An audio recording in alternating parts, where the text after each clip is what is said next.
बिस्मिल्लाहिर्रहमानिर्रहीम, अस्सलामु अलैकुम। मैं हूं करामत मुगल और मेरे साथ हैं तारिक मतीन साहब, सीनियर एंकर पर्सन हैं, सीनियर जर्नलिस्ट हैं। तारिक भाई, बहुत शुक्रिया आपके वक्त का। थोड़ी देर पहले ही एक फैसला आया है, वो इलेक्शन कमीशन जिसने आईने पाकिस्तान की धज्जियां बिखेरी, जो आईने पाकिस्तान के तहत पाकिस्तान भर में इलेक्शन नहीं करवा पाए, जिन्होंने पंजाब के इलेक्शन नहीं करवाए, केपी के इलेक्शन नहीं करवाए, वो कह रही है कि पीटीआई ने आईने पार्टी के तहत इंट्रा पार्टी इलेक्शन नहीं करवाए, इसलिए हम इस पार्टी से बल्ला छीन रहे हैं, इस पार्टी के इंट्रा पार्टी इलेक्शन को कल अदम करार दे रहे हैं। इससे अच्छा लतीफा आज आपने सुना था? नहीं, मैं तो हैरान हूँ, इलेक्शन कमीशन ने बल्ला ले लिया। पाकिस्तान तहरीक-ए-इंसाफ जो है वो अपना इंतखाबी निशान रख सके, इस बात की पूरी कोशिश कर रही थी, लेकिन इलेक्शन कमीशन ने बल्ला ले लिया है। अब इलेक्शन कमीशन जो है वो बल्ला लेने के बाद पाकिस्तान तहरीक-ए-इंसाफ को ज़ाहिर है कि इसका हमारे सामने एक पूरा तहरीरी फैसला भी आ जाएगा। बल्ला लेते हुए उन्होंने क्या रीजंस दी हैं, अभी पता चल जाएगा हमें। किन ग्राउंड्स की बुनियाद पे बल्ला लिया है इलेक्शन कमीशन ने, ये अभी थोड़ी देर में हमारे सामने आएगा। लेकिन मुझे हैरानी नहीं है, मैंने अपने यूट्यूब चैनल 8 तारीख को, दिसंबर की 8 तारीख को एक वीडियो, और मुझे तब एक सोर्स ने कहा कि नवाज शरीफ साहब को अंदर खाते, और उसके थंबनेल में भी लिखा हुआ है कि नवाज शरीफ को अंदर खाते बता दिया गया। तो नवाज शरीफ साहब को अंदर खाते बता दिया गया था कि बल्ला नहीं रहे पाकिस्तान तहरीक इंसाफ के पास, गारंटी दी गई। हाँ, ये बताया गया था, ये मैं 8 तारीख को बताया था, 8 दिसंबर। अच्छा, अब उसके बाद मैं आपसे एक और चीज अर्ज करूं।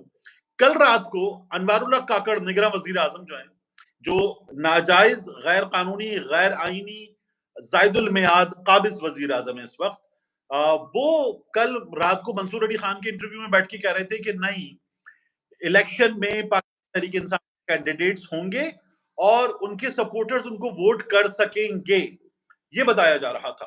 तो मैं ये होप कर रहा था कि ये जबरदस्त अच्छी बात है, ये तो लेवल प्लेइंग फील्ड का एक छोटा सा हिस्सा हो ही जाएगा।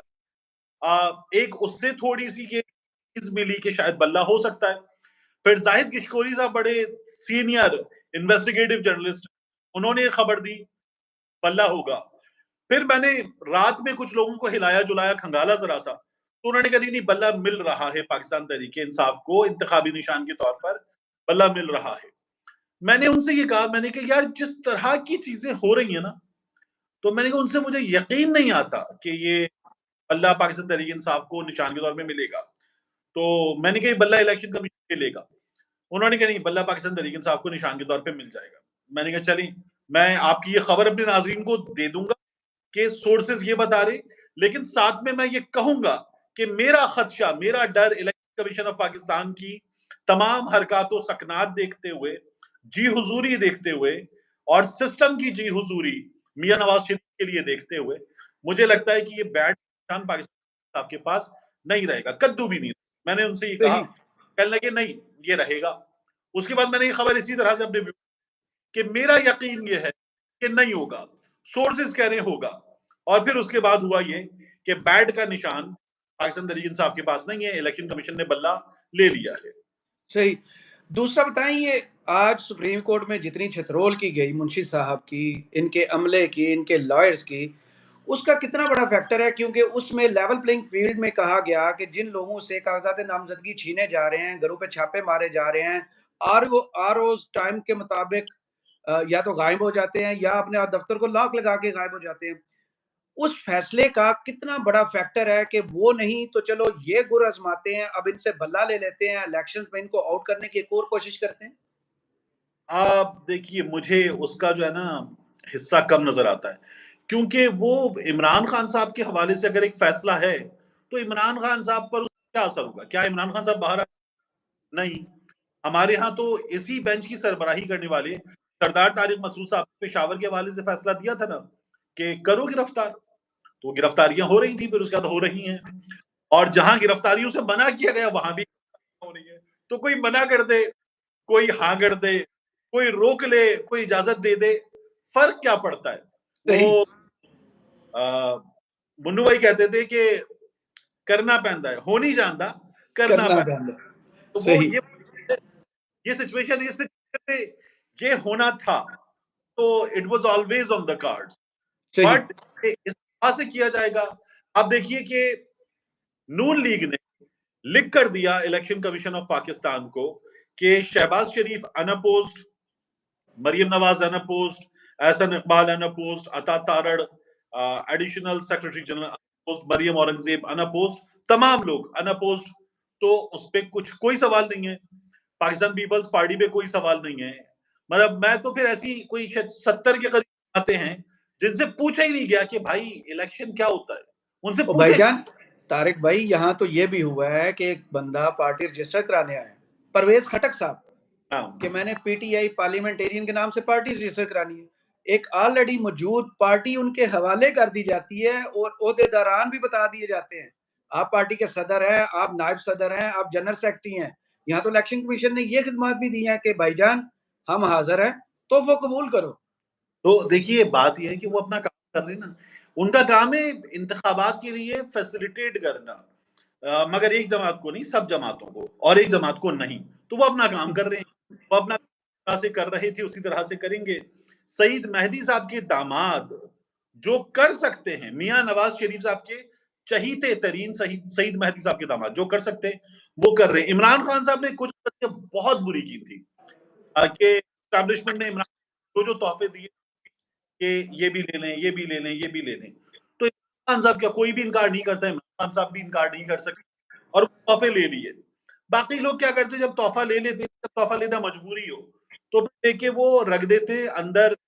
पहले घरों में होता था नेमत खाना या तोशा खाना, उस ये पड़ा रहेगा अंदर। इमरान खान साहब ने किया ये कि वो तोहफे बिल्कुल सामने सजा के रख दिए। अब एक मरहूम सियासतदान थे तो उनको डिस्कस नहीं करते, मरहूम वो भी, फिरदौस आशिक कावान साहिबा भी, चौहान भी, और ऐसे तोहफे की हम बात कर रहे हैं ये भी। तो इमरान खान साहब ने वो तोहफे ना सिर्फ लिए नहीं, इमरान खान साहब वो तोहफे सामने सजा के रखे कि ये है, वो होता है ना सही तेरे पास क्या है, तो वो किया था इमरान खान साहब ने, अब वो भुगत रहे हैं। सही। इमरान खान की जमानत मुस्तरद होना, उनको अभी तक नाअहल हैं वो इलेक्शंस में, ऊपर से पार्टी का तकरीबन बैन ही है कि तहरीक इंसाफ के नाम से तो नहीं पार्टी इलेक्शन लड़ सकेगी, बल्ले का निशान भी नहीं होगा। ऐसी सूरत हाल में क्या वोटर मायूस होगा या ज्यादा रिएक्शनरी होके बाहर आएगा? देखिए अभी तो पाकिस्तान तहरीक इंसाफ के पास मौका है ना, ये लोग जाएंगे पेशावर हाई कोर्ट, ठीक है, और पेशावर में इंतखाब, तो जी पेशावर और वहां जाके कहेंगे कि जनाब यही अपने इंतखाबात करवाए थे, आप हमारा केस सुन लें और हमारा सुन के हमें आप तकलीफ देते हैं। आपको याद है अहमद वली ने चीफ पेशावर हाई कोर्ट को जो गालियां दी हैं वो क्यों दी हैं?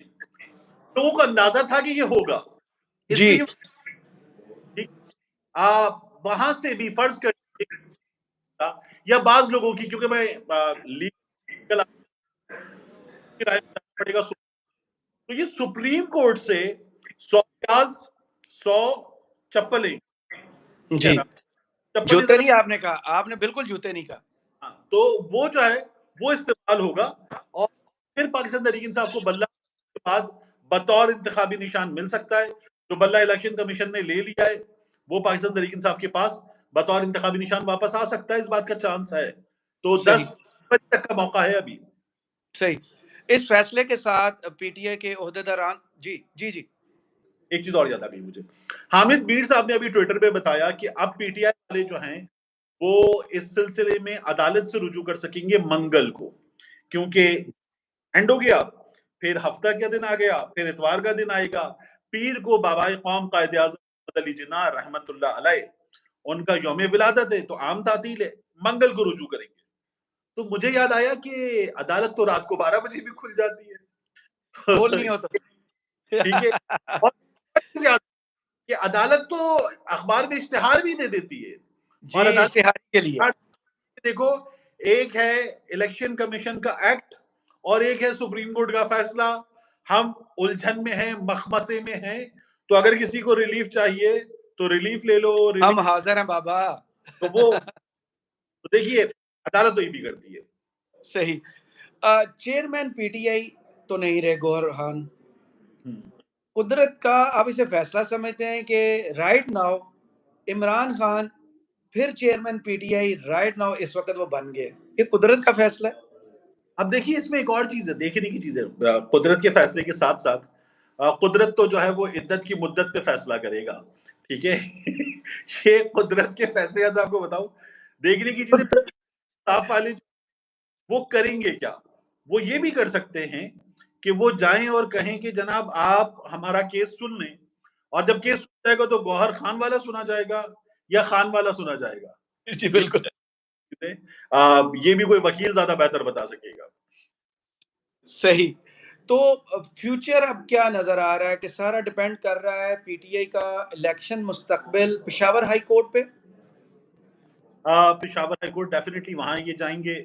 उसके बाद अगर वहाँ से फ़र्ज़ कर लीजिए रिलीफ़ नहीं मिलता तो सुप्रीम कोर्ट जाएँगे और एक लम्हे को मान लीजिए कि सुप्रीम कोर्ट से भी रिलीफ़ नहीं मिलता तो इसका सबसे बड़ा इम्पैक्ट जो है, वो जहाँ जाएँ इन्हें अपने कैंडिडेट्स खड़े करने हैं, वो खड़े कर लेंगे। पीटीआई वालों से मेरी बात हुई, उनका ये कहना है कि हमारे पास एक मैकेनिज़्म है, उसके ज़रिए हम टेक्नोलॉजी का इस्तेमाल करते हुए हर हलक़े में अपने कैंडिडेट को, वोटर्स को इन्फॉर्म कर देंगे कुछ मिनट्स के अंदर। तो वो भी वो काम कर लेंगे जो उनकी तैयारी है, जैसी भी है। लेकिन सबसे बड़ा इम्पैक्ट क्या होगा अगर ये पार्टी लेस होकर इंतखाबात में जाएँगे, तो 70 प्लस के करीब सीटें हैं कौमी असेंबली की, जो मखसूस नशिस्तें हैं। जब आप पार्टी लेस होंगे तो फिर वो मखसूस नशिस्तों की लिस्ट आप दे ही नहीं सकते, क्योंकि आप उनके लिए एलिजिबल नहीं रहेंगे। ये सबसे बिल्कुल। बड़ा आज की सबसे इंटरेस्टिंग खबर जो मुझे लगी वो थी इन सारी डेवलपमेंट के अलावा पीटीआई का सनम जावेद खान को रिकॉग्नाइज करना, उनकी इज्जत करना। 2 हलकों से उनको पहले तो जैसे खबर आई थी मखसूस नशिस्तों पर इलेक्शन लड़ाने की मखसूस नशिस्त पर उनको नॉमिनेट करने की तैयारी थी। अब क्या पीटीआई को उन्हें टिकट जारी करना चाहिए ताकि मरियम या शहबाज या नवाज शरीफ इनके मुकाबले में उसको सनम जावेद को उतारा जाए? नहीं, नहीं, फिलहाल तो सनम जावेद वैसे तो जेल में होंगी, लेकिन बतौर उम्मीदवार आज़ाद होंगी। लेकिन अगर ये बल्ले का निशान वापस मिल गया, तो फिर ज़ाहिर है कि पाकिस्तान तहरीक-ए-इंसाफ जो है, वो मखसूस नशिस्त भी और मरियम के मुकाबले में भी सनम जावेद को उतारना चाहिए। सही। बहुत शुक्रिया तारिक मतीन साहब आपके वक़्त का। कमेंट्स बॉक्स में ज़रूर बताइए वीडियो आपको कैसी लगी। इजाज़त दीजिए। अल्लाह हाफ़िज़।